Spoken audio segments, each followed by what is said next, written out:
What's going on, everybody? It's your boy again. Got another video for y'all.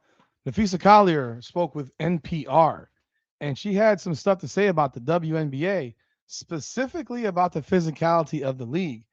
Something that she apparently does not like very much, which is rather interesting and intriguing because that has always been the narrative that's been pushed about this league. Is it's a very, very physical league, and that's why we love it so much. And now apparently they don't love it the way they claim to love it. And Collier had some stuff to say in this interview with NPR. We're gonna jump right into this interview, but before we do, hit the intro.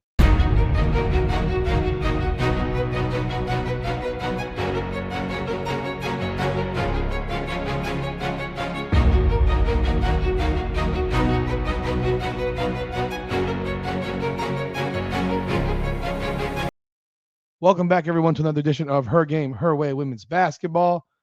Powered by Come On Now, the podcast. We talk facts of our feelings, man. I'm your host, Rudy Rodriguez Showmont. Like the video, subscribe, hit the links, hit the bell, hit the bell, hit the hype button, hit the like button, and comment away, man. I appreciate y'all support of the channel. It's been a long day. Just got off of a 2.5 hour live with Nick, the big show. If you missed it, go check it out. It's in the content live podcast section. So go check it out, man, because that was a fun one.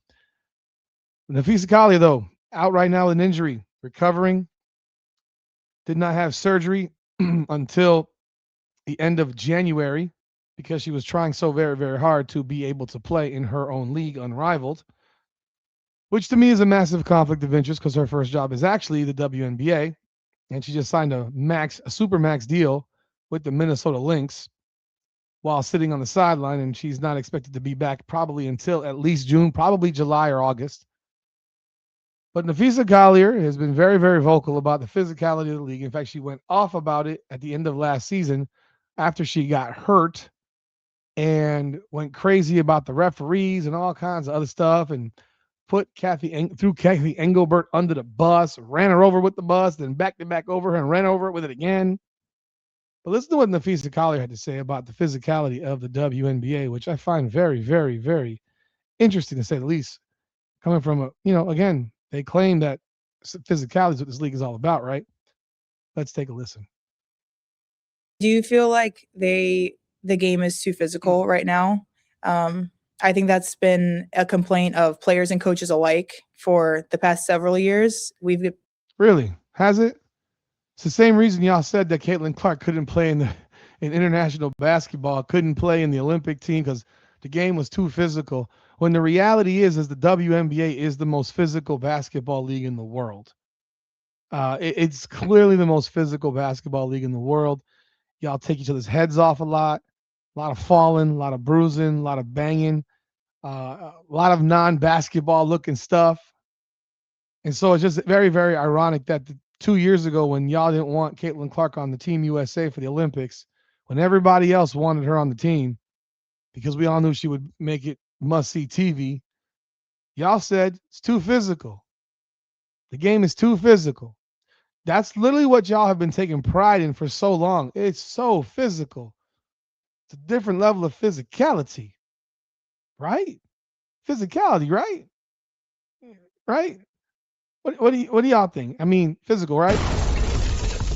Yeah, physical, huh? You know, I hear Napheesa Collier saying it's too physical, and this is what I want to do. Boo! Let's continue. Been compared to the NBA of the 80s and just our physicality. And I do think that. Oh, sweetheart. The 80s, no. If you're gonna tell me that your league is being compared to the physicality of the 80s, well then, realistically, the physicality really wasn't until the 90s. The 80s, you had fights. It wasn't physicality because teams were scoring 115 points a game. The physicality was in the 90s.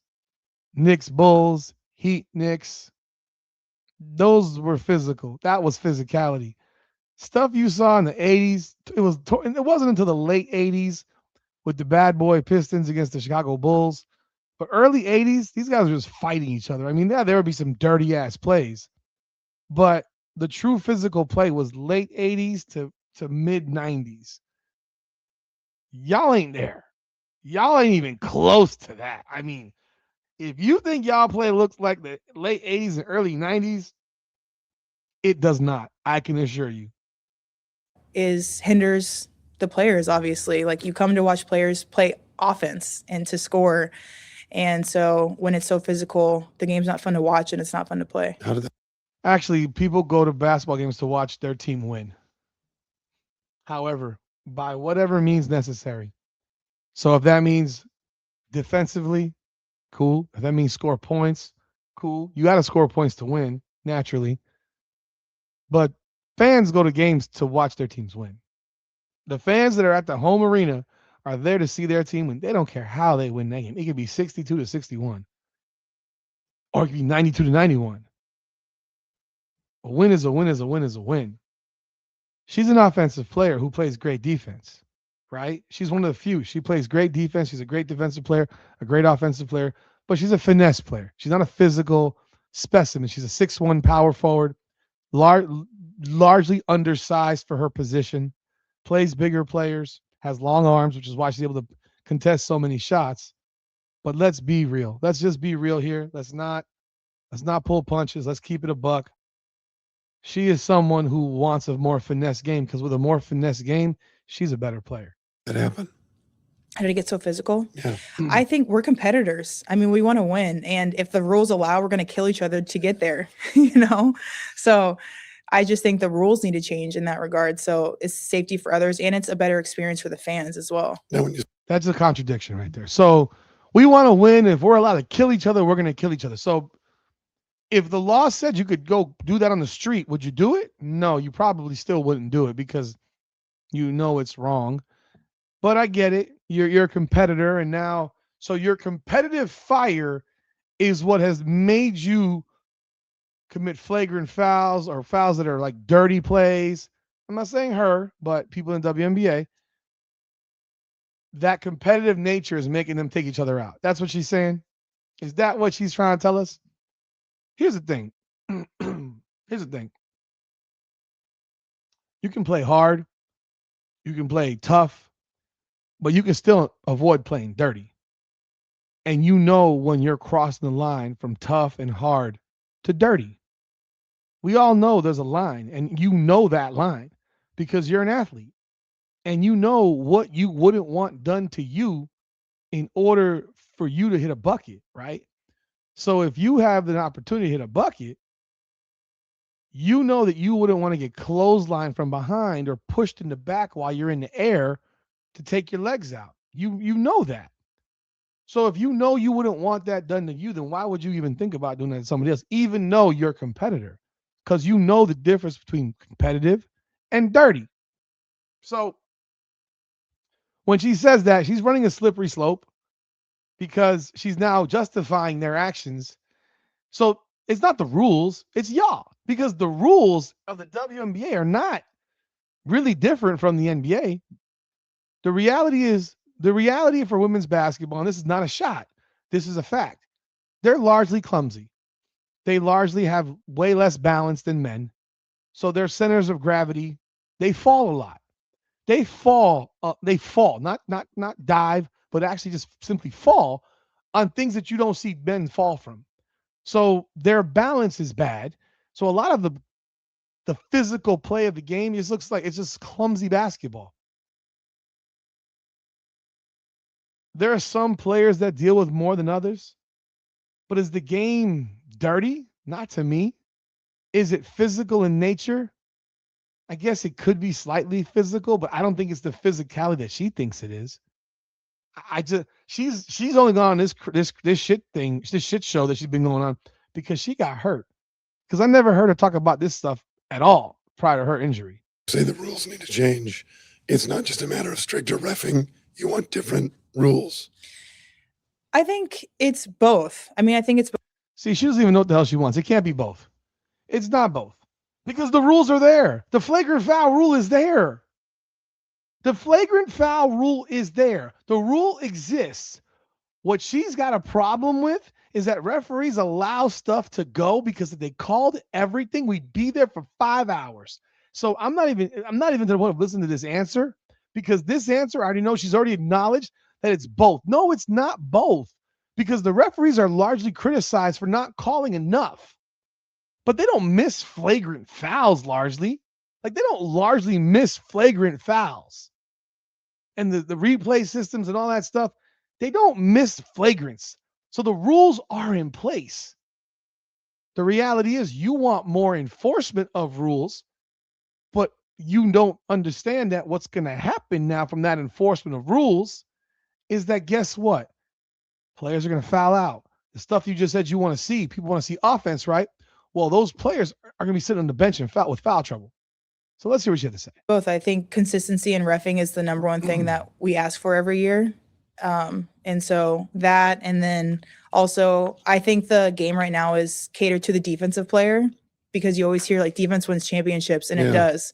But in my opinion, like, I think that it should be catered to the offensive player, because that's why you play basketball. You like it. She wants it to be offensive player because she's an offensive player. But let's take a chill here. Let's relax when we sit here and say the game is catered to the defensive player, because in the NBA, it's catered to the offensive player. Defense players don't get to play defense anymore. And let's not bullshit around. It is still catered to the offensive player in the WNBA largely. That may not be everybody, but largely it is catered to the offensive player. Because you can go look, you can just go look at what happened last year, man.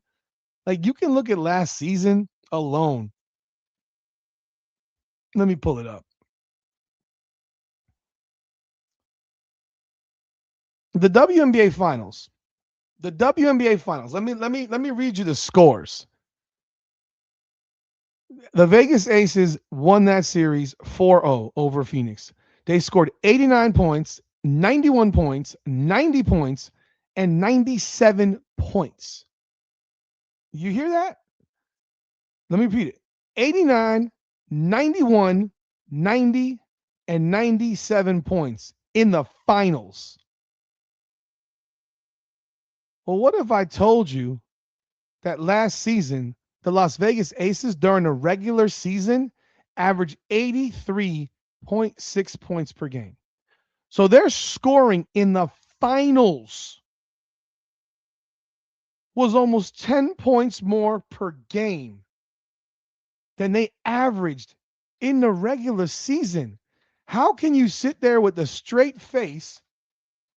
It was 91.75 points per game. That is what they averaged in the finals. So they averaged over 8 points more per game from the regular season to the finals. How can you sit there with a straight face and say this game is not catered to the offense? How can you say it's catered to the defensive player? And you can go look at the game before. When they beat the Fever. In the games they won, they scored 90, 84, and 107. The games they lost, they were 83 and 73. The loser in those games did not score as many, other than the last game where they both scored a truckload. But against Seattle, they scored 102 points in a win, 83 in a loss, and 74 in a win. Their average is like, come on, dude. You're reaching, you're grasping. In the damn WNBA Finals, the damn champion averaged almost 92 points a game, 8 points more per game than they average in the regular season. I don't agree with you. And statistically, it's been proven wrong. It's wrong. You're flat wrong. You're flat wrong. Let's see if there's anything left before I take this thing off. Be more like the All-Star game. I would not go that far. Maybe not the All-Star game. You still need defense for sure, but just a little tweaks here and there. She wants a softer game. I mean, but she makes no sense because she's a defensive player, and she's a good offensive player, but a good defensive player. And I just think this is weak sistership, because this is the type that you've built up your league on physicality when it's really not all that physical. In my opinion, it's more clumsy than it is physical. And then your team that won the WNBA championship last year averaged almost 92 points a game. I mean, they averaged almost 92 points a game. Let's keep it a buck. Let's see if she has anything left to say that's interesting. Your fans want to know one other thing. Why did you sign for just 1 year? I'm so focused on the now. Like, I just came off 2 ankle surgeries. I'm trying to get back on the court, and like this was such a whirlwind. We had with the CBA going on and all these things, like everything was happening so fast. I just wanted to be able to focus on getting on the court with my team this year and winning a championship. That's horseshit. I'm done. That's horseshit. We all know that's horseshit. We all know that's garbage. That's complete dog shit. You signed a 1-year deal because you're focused on this year and you just had ankle surgery.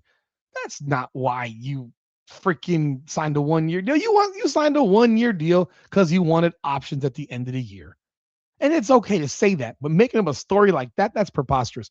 That said, what do y'all think of what Napheesa Collier had to say about, wanting a less physical game of basketball?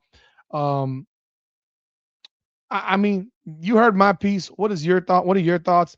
Hit that like button, subscribe to the channel. But I think Napheesa Collier has also become a world-class perfectionist she's become a really big time politician and slightly a bit of a liar. But that's what it is in the WNBA.